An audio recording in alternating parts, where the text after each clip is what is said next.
Hi everyone, thanks for checking out this video.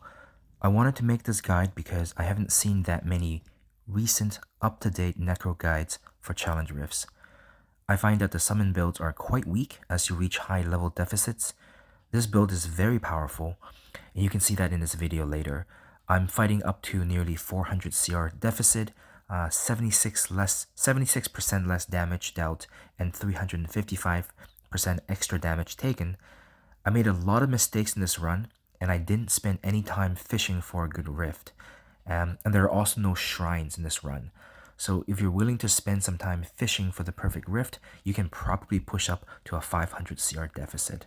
This build itself is very self-explanatory. You can skip to the end of the video to see the detailed build and gear later. To use it, you just have to spam bone armor, group up the enemies, and then spam the rest of your skills on top of each other until everything is dead. Using bone armor in place of another skill, attack skill, will reduce your overall damage output, but it will make your boss fight extremely simple, as you will see later. And as you can see here, I am grouping up the enemies and then spamming my skills on top of them. One of the safest place to be in this build when you're spamming your skills is actually to stand inside your bone spikes. Even though all of the enemies are there with you in melee range, they're constantly being CC'd by your shoulder abnegation. They're constantly being knocked back, so they're actually not hitting you even though they're in melee range with you. So that's one of the safest place to be, and you can see that I'm always trying to run into the bone spike.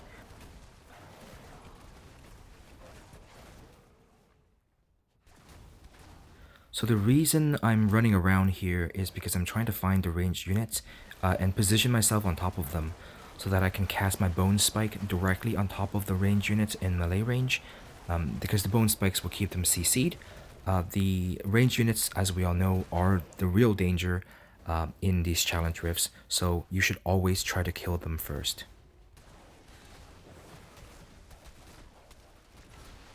So there's two things happening here. First, I'm trying to group up the range units like I did before. And second, normally I would drag this blue pack forward and add more monsters to the pack to kill. But I saw a yellow elite, which I don't intend to kill, and they do quite a bit of damage. So I'm trying to avoid them. So I decided to run back to finish off this blue pack. Unfortunately, I made some mistakes there, got stuck on the bridge, and that got me killed. And so that's a pretty silly mistake.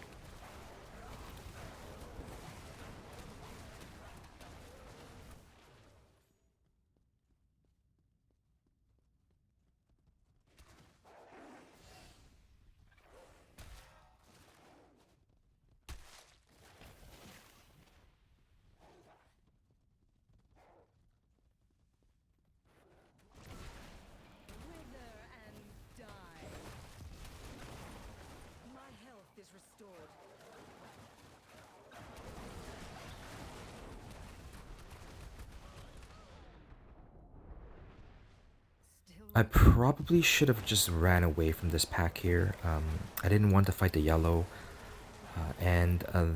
One of these wolves enrage and they increase their movement speed, and that actually is a really big problem for me. And see that I probably should have just left this pack, but I'm too deep in now, so I feel compelled to finish it off.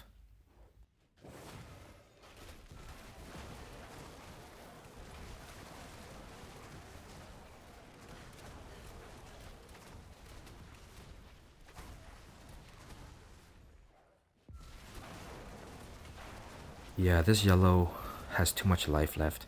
It's taking like no damage. It's time to give up.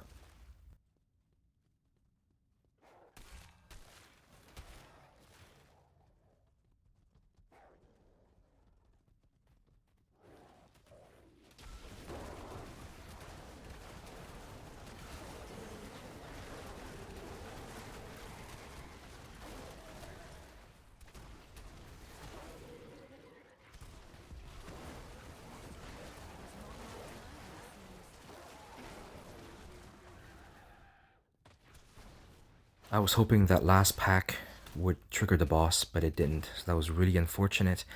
Now I have to find another small pack. I don't want to fight the blue elites there because that's too much. I don't need it. But I think this pack here would do it.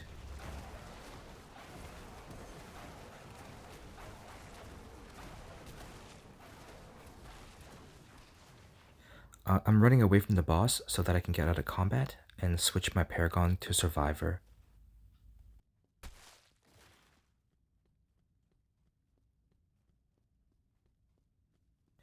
Okay, Matron is one of the easiest bosses there, particularly for this build. Because of the bone armor, I can actually just sit here in melee range with him, and I don't think I have to move very much. The bone spikes will keep the ads CC'd pretty much permanently. Oh, I got hit there though. But the 5 bone spikes should keep me alive, and if I do get hit, I have a pretty high health pool, and if it goes through that, I still have my Survivor Paragon tree with cheat death, so I feel pretty good against this boss.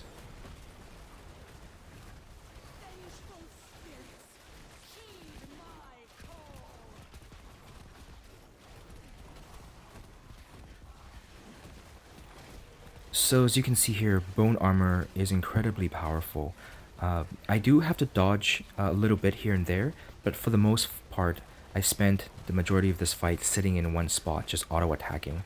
So even though bone armor doesn't add any damage directly, the fact that I don't have to dodge things and I can stand and attack makes up for it. And I think overall, it might even out-damage a damage skill in that slot.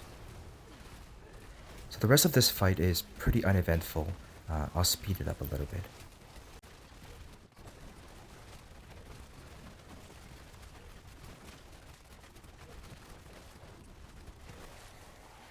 And thanks for watching, everyone.